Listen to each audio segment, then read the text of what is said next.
Uh-oh, the dreaded Nigel Farage endorsement. Now, Keir Starmer today announced a policy of ending dependence on cheap labour from abroad.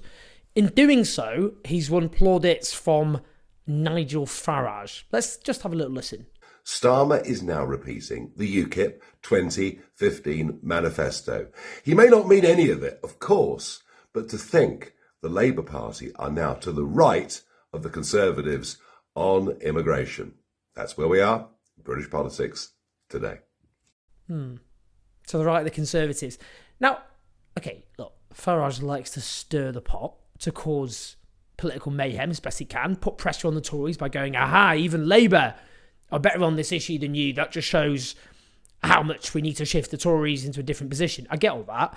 But let's just have a listen to what Keir Starmer said in the leadership election. And I want people in Europe to be able to come and continue to work here. I want families to be able to live together, whether that's in Europe or here. And I want people in this country, in the United Kingdom, to be able to go and study in Europe, just as they can now, and people in Europe to be able to come and study here. We have to make the case for freedom of movement, and we have to make it strongly. We have to make the case for freedom of movement, and we have to make it strongly. Not quite the argument he's making today when he talks about ending the short-term fix of foreign workers as cheap labour. I mean, look, Keir Starmer has clearly systematically violated the leadership pledges that he made in order to become leader of the Labour Party. It's very straightforward what happened. He wanted to become leader of the Labour Party.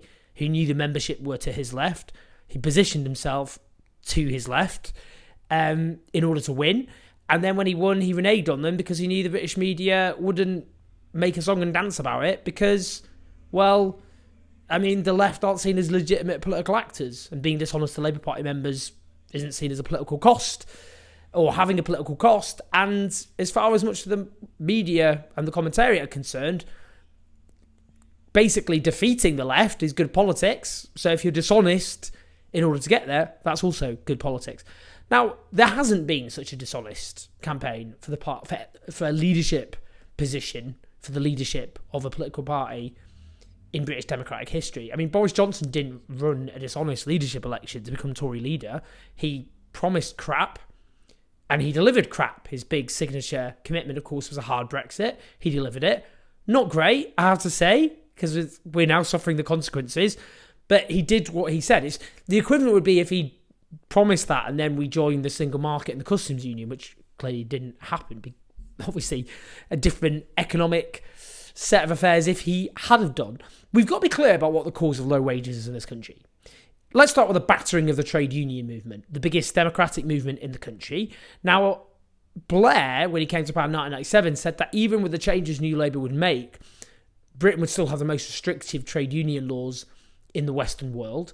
The unions had suffered these big defeats in the 1980s, like the miners' strike, which was seen as like salutary lessons to make workers feel there was no point going on strike because they would always lose. There was a shift in the nature of the economy, of course, where you had a shift from manufacturing and mining and dock worker jobs, that kind of thing, where you had communities built around workplaces where work for men certainly was stable throughout their lives, so it's easier to have a stable workforce. You could unionise.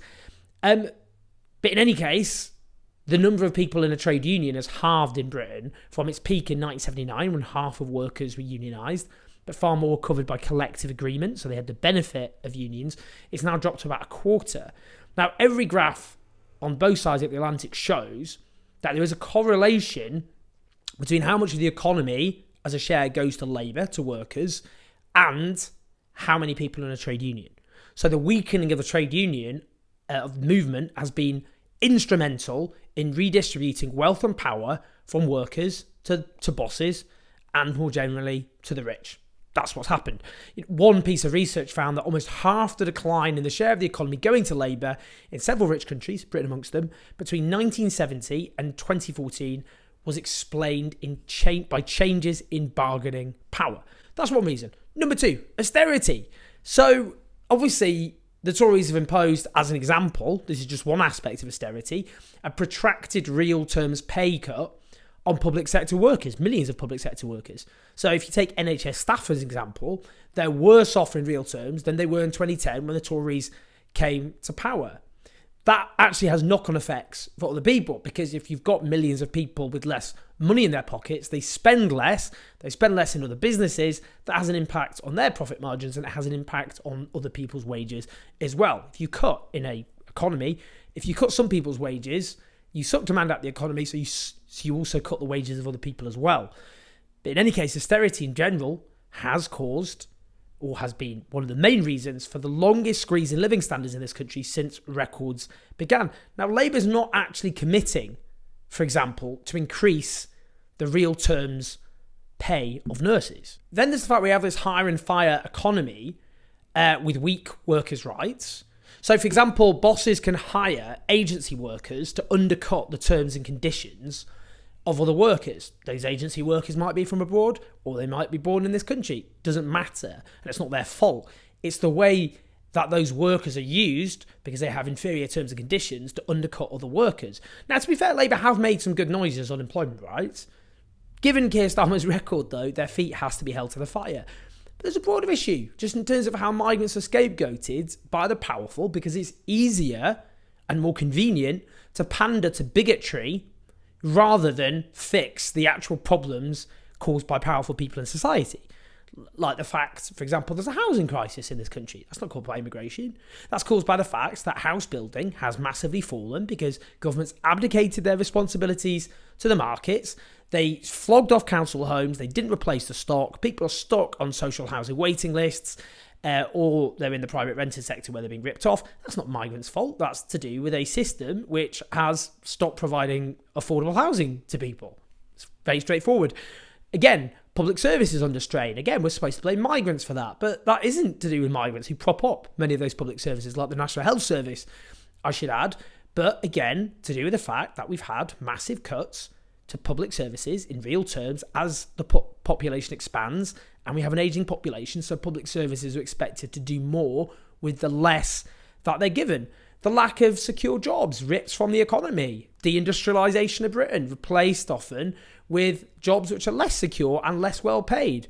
That wasn't immigration that did that. That was the successive economic policies of governments in power. So it's easy to talk about migrants as being at the source or roots of the problems, of the structural problems of British society, which is we have an economic system that is rigged in favour of very, very rich people.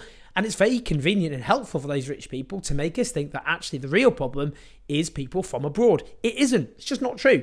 So what Labour should be arguing for is to fix this broken system with transformative policies. They're not that keen on that, though, unfortunately, partly because they think it will upset some very rich and powerful people. So instead, we're back on this old soundtrack going on about migrants to the delight of the likes of Nigel Farage. And the more Labour make issues of immigration an issue in British politics, the worse it is for them, because it shifts discussion and debate onto terrain that's more favourable for the Tories. Because if people go to polling stations thinking about boosting public services, for example, they'll vote Labour. If they're thinking about immigration, they're more likely to vote for the Tories. It's politically wrong and counterproductive, and we need to stop politicians thinking they can just get away with pressing a big red button, which is let's talk about migrants rather than let's fix the problems of British society. Please like, subscribe, support us on patreon.com/OwenJones84. I'll see you soon.